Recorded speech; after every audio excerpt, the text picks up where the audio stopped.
press the bell icon on the YouTube app and never miss another update.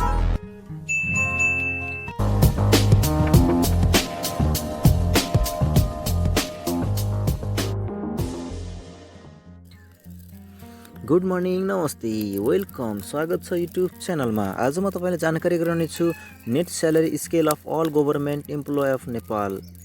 नेपालमा कार्यरत सम्पूर्ण निजामती कर्मचारी, त्यसै गरी स्वास्थ्य, प्रहरी, सेना लगायत स्थानीय तह सङ्घ प्रदेशको तपाईँको कर्मचारीहरूको नेट स्यालेरी स्केल कति हुने र नेपालमा कति हुने व्यवस्था छ र कति भएको छ, सम्पूर्ण जानकारी आजको भिडियोमा पाउन सक्नुहुनेछ।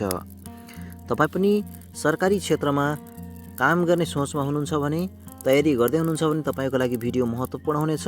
निजामती क्षेत्र लगायत तपाईँको सरकारी कर्मचारी, नेपालका कर्मचारीहरूको वास्तविक तलब कति हुनेछ त? यहाँनिर नेपाल सरकार अर्थ मन्त्रालय बजेट तथा कार्यक्रम महाशाखाले नयाँ तलबमान सुविधा भनेर एउटा जानकारी सार्वजनिक गरेको छ।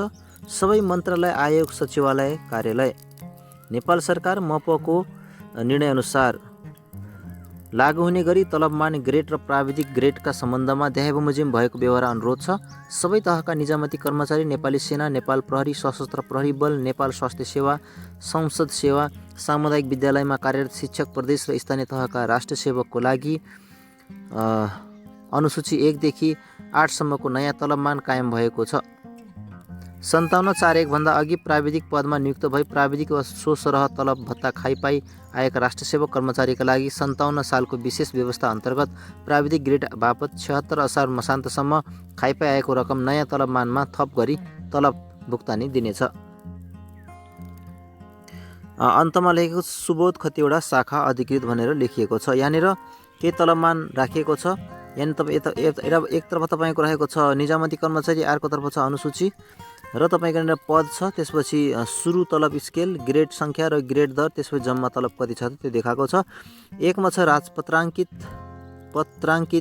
1 मुख्य सचिव, सुरुको तलब स्केल 65,140, ग्रेड सङ्ख्या 2, ग्रेड दर 2,171, जम्मा 69,482 रुपियाँ। राप विशिष्ट 60,680, ग्रेड सङ्ख्या 2, ग्रेड दर 2023, जम्मा 64,726। असचिव पेन्सन प्रयोजन 50,600, जम्मा पनि 50,600 नै। राप प्रथम 47,380, ग्रेड सङ्ख्या 7, ग्रेड दर 1579, जम्मा 58,433। राप द्वितीय 40,380, ग्रेड सङ्ख्या 8, ग्रेड दर 1346, जम्मा 51,148। राप तृतीय 35,990, ग्रेड सङ्ख्या 8, ग्रेड दर 1200, जम्मा 45,590। राजपत्र अनङ्कित, अब राजपत्र अनङ्कितको जानु 7मा छ।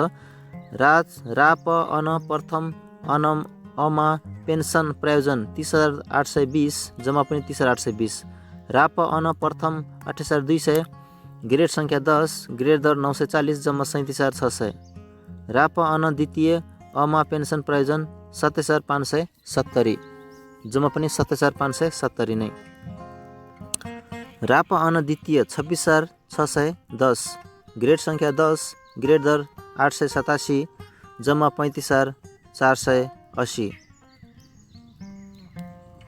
त्यसै गरी राप अन द्वितीय भइसकेपछि राप अन तृतीय 22,010, ग्रेड सङ्ख्या 7, ग्रेड दर 734, जम्मा 27,148 रुपियाँ। राप अन चतुर्थ 20,680, ग्रेड 6, ग्रेड दर 689, जम्मा 8,481। अब हामी जान्छौँ हेभी सवारी चालकतर्फ। हेभी सवारी चालकको तलब 5औँ स्तरमा 34,140, ग्रेड 4, ग्रेड दर 1138, जम्मा 38,692। चतुर्थ स्तरतर्फ जम्मा 34,794, तृतीय स्तरमा जम्मा 32,768, द्वितीय स्तरमा जम्मा 28,790, त्यसै गरी प्रथम स्तरमा 25,440। अब कुरा गर्छौँ हलुका सवारी चालकको। 5औँ स्तरमा रहेको छ 36,968, चतुर्थ स्तरमा छ 32,768, तृतीय स्तरमा छ 28,790, द्वितीय स्तरमा छ 35,440, त्यसै गरी प्रथम स्तरमा छ 23,487। त्यसै गरी तपाईँको अब अरूको छ तपाईँको यहाँनिर हल्का पाँचौँ स्तरको 31,120, चतुर्थ स्तरको 26,358, तृतीय स्तरको 24,758, द्वितीय स्तरको 23,286, प्रथम स्तरको 22,058। त्यसै गरी तपाईँको हुलाकीमा पाँचौँ स्तरको 30,386, चतुर्थ स्तरको 25,664, तृतीय स्तरको 23,712, द्वितीय स्तरको 22,250, प्रथम स्तरको 21,226। अब कार्यालय सहयोगी। आशा छ भिडियो मन परिरहेको होला। सम्पूर्ण नेपालका कर्मचारीहरूको तलब स्केल जानकारी गराइरहेको छु। अर्थ मन्त्रालयको अनुसार फर्स्ट टाइम युट्युब हुनुहुन्छ भने च्यानललाई सब्सक्राइब गरी बेललाई दबाउनुहोस्। म छु कार्यक्रम सञ्चालक लाक्पा शेर्पा। समर्पित यस्तै जानकारीहरू निःशुल्क रूपमा हेर्न सक्नुहुनेछ यस युट्युब च्यानलमा सत्य तथ्य जानकारीको साथमा। फेरि अगाडि बढौँ। कार्यालय सहयोगी पाँचौँ स्तरको तलब 30,114, चतुर्थ स्तरको कार्यालय सहयोगीको तलब 25,440, तृतीय स्तरको 33,478, द्वितीय स्तरको 22,058, प्रथम स्तरको 20,728। मैले यो तलबमा ग्रेड दर पनि जोडेको छु साथीहरू। अब हामी कुरा गर्छौँ नेपाली सेनाको तलब। दर्जा प्रधान सेनापति, सुरु तलब 65,140, जम्मा 69,482। रथी 62,540, जम्मा 66,710। उपरथी 60,680 सुरुको, जम्मा 64,726। सहायक रथी जम्मा 59,500। महासेनानी जम्मा 55,275। प्रथम सेनानी जम्मा 52,154।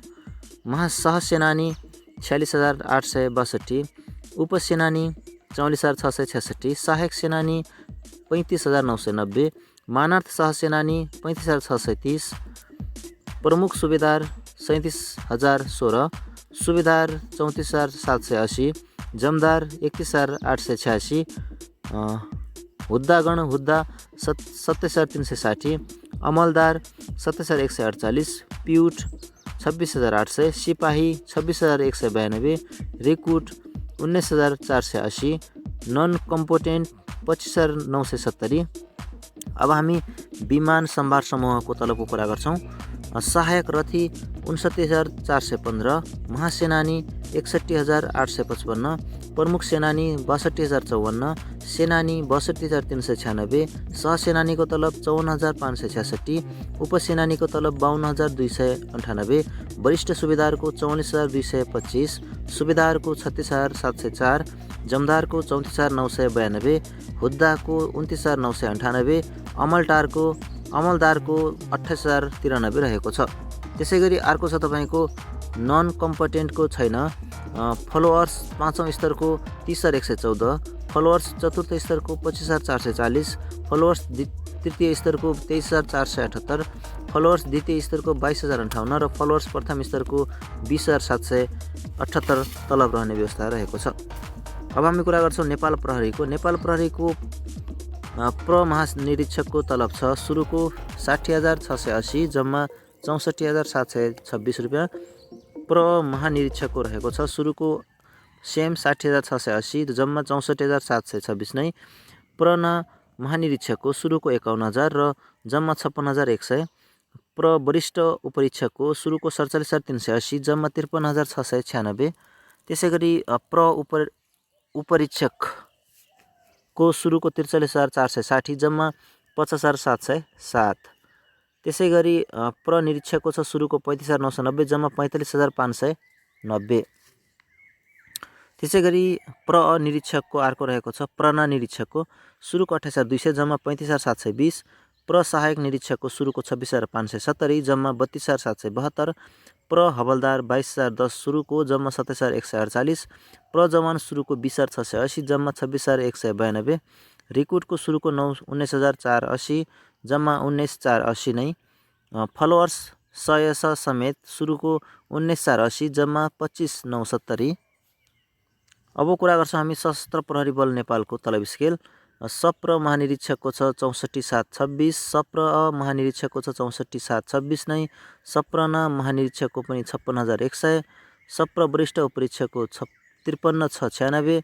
सप्र उपरीक्षकको 50,705। सप्रना उपरीक्षकको 47,110। यसरी तपाईँको चाहिँ नि धेरै छन् अरू पनि साथीहरू होइन, तपाईँले सबै हेर्न सक्नुहुनेछ। म तपाईँले डिस्क्रिप्सन बक्समा यसको लिङ्क राखिदिनेछु, तपाईँले त्यो लिङ्कमा क्लिक गरेर सम्पूर्ण जानकारी यहाँबाट हेर्न सक्नुहुनेछ। नेपालका निजामती कर्मचारी लगायत सम्पूर्ण कर्मचारीको तलब स्केल। आशा छ भिडियो मन परेला आजको विषयबाट भने। म कार्यक्रम सञ्चालक लाक्पा शेर्पा समर्पित आज्ञा चाहन्छु। भिडियोलाई सेयर गरिदिनुहोस्। नमस्कार।